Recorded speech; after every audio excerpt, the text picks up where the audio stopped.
Welcome to Anatomy of a Song. Today we are stripping back the bright, infectious piano chords of the Lumineers Ophelia.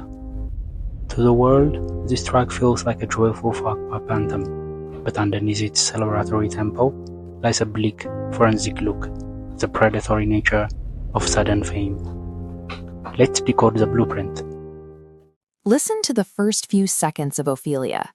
The jaunty piano riff kicks in, and immediately you get that steady, foot-stomping rhythm driving the melody. That specific folksy warmth propelled the track up the charts. It dominated the radio and became a staple at summer festivals, offering audiences a communal, feel-good anthem they could easily clap along to.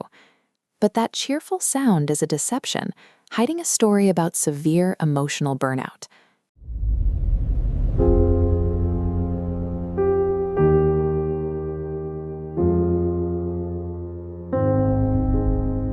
This diagram plots the dissonance. The top tracks a bouncing, high-energy audio waveform. The bottom tracks the lyric's sentiment data over the exact timestamp, revealing a plunging line of negative text. Why bury emotional numbness inside the brightest track on the album? Stripping away the instruments to examine that gap reveals a psychological study of a person hiding their own emptiness. To hear what's actually happening, we have to mute the piano and the stomping and focus strictly on the opening lines. When I was younger, I should have known better. The narrator immediately maps out a state of emotional paralysis. They admit, I can't feel no remorse, and you don't feel nothing back. There is no guilt, no sadness, and no warmth to be found in the exchange. Even when they try to move on, the numbness persists. The narrator says, I got a new girlfriend. She feels like she's on top. The new partner experiences the rush of the relationship, while the narrator stays dead inside, observing the happiness without absorbing any of it. They are locked in the past. By declaring, you can't see past my blinders, the narrator admits to a severe tunnel vision. They are incapable of connecting with the present reality sitting right in front of them. The upbeat rhythm acts as a mask. The fast tempo mimics someone physically going through the motions of a lively party while being hollowed out internally. The tension breaks when the chorus finally arrives, giving a specific name to this lingering obsession. Pay attention to the naming structure here. Ophelia isn't a long-lost lover. It's a direct reference to Shakespeare's tragic figure, someone driven mad by the pressures of a royal court that used her as a pawn. For Wesley Schultz, Ophelia is the music industry itself, an intoxicating, beautiful machine that demands your total psychological submission. That name carries heavy cultural baggage. By invoking Ophelia, the song anchors itself to the tragic Shakespearean character, a figure who represents an overwhelming, dangerous beauty that ultimately pulls people under. The lyric states she has been on their mind since the flood. A flood destroys the existing landscape. It washes away foundations and leaves a heavy, stagnant aftermath in its wake. Tying that flood imagery back to the drowning of the original Shakespearean character exposes the scale of the trauma. The narrator isn't dealing with a simple breakup. They were swept away by an inescapable force. They follow up with a plea, heaven help the fool who falls in love. Love is stripped of its romance and framed as a deadly, unavoidable hazard that requires divine intervention to survive. Read this way, Ophelia does not have to be a literal woman. She represents any all-consuming force, like a sudden rush of fame or a toxic obsession that drowns whoever it touches. This brings us to the ultimate structural twist. The upbeat marching rhythm acts as a literal conveyor belt. The narrator is realizing that the industry has turned his raw art into a commercial product. The music doesn't stop to let him grieve his old life. It forces him to keep smiling, keep strumming, and keep moving down the assembly line. The final verses expose the physical and financial fracture between the two entities.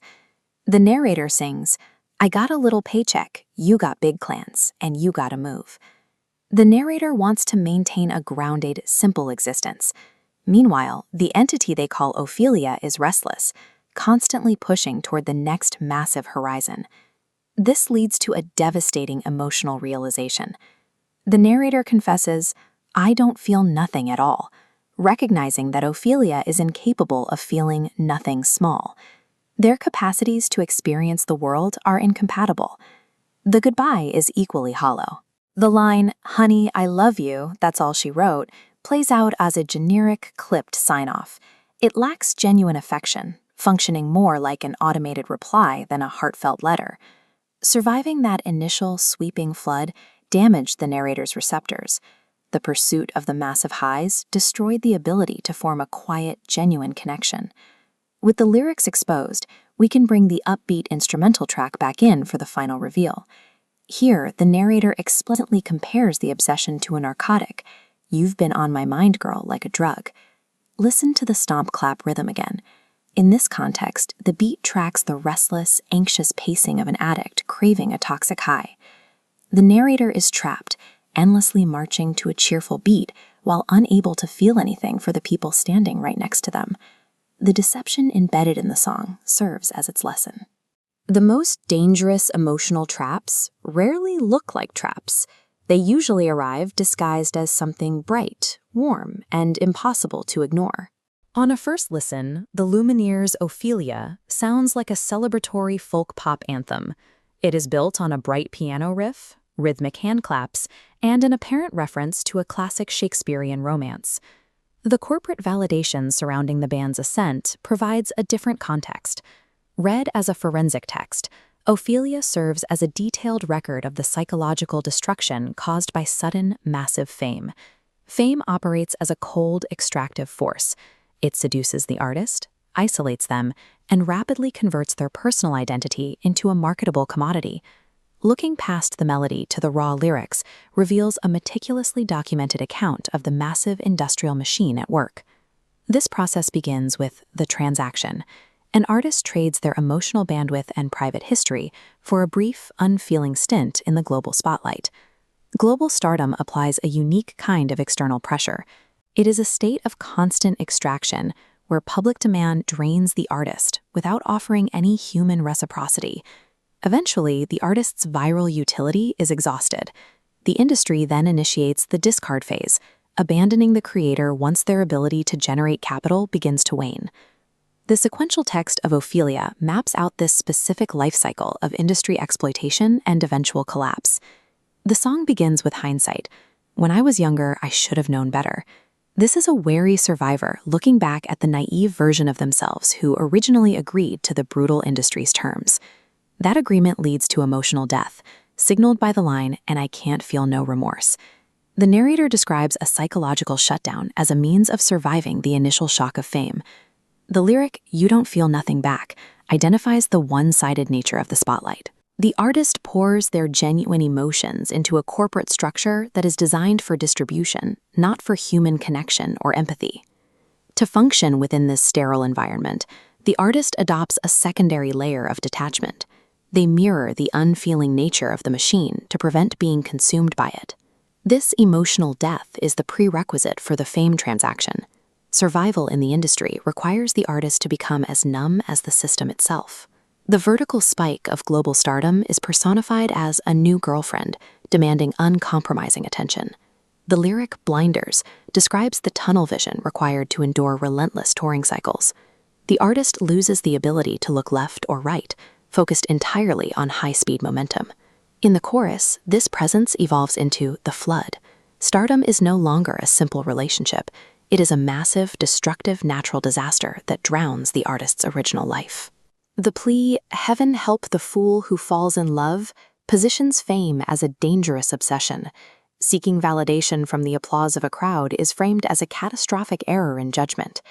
The arrival of peak success functions as a catastrophic surge.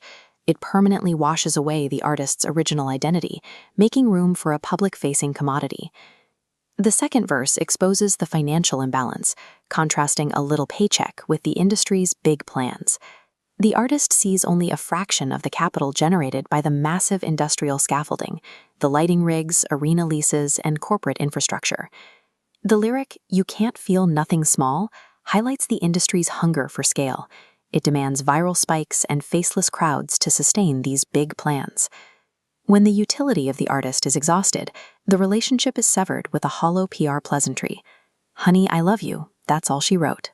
The spotlight moves to its next target without offering closure or true recognition, leaving the artist disconnected from the very system that claimed to adore them. The concluding chorus introduces the inescapable nature of this cycle by comparing fame to a drug. Even when the creator recognizes the transaction is toxic, the human ego continues to crave the chemical rush of public validation. This chemical dependence creates a modern tragedy, juxtaposing the romanticized drowning of Shakespeare's Ophelia with a sterile industrial reality. The modern version of this tragedy occurs in the surge of public attention. The narrator is pulled under by the suffocating weight of being seen by millions while remaining entirely unknown. The fame machine follows a rigid life cycle. It consumes the artist's youth, hollows out their emotional core, and masks the extraction with a false narrative of love. Eventually, the floodwaters recede.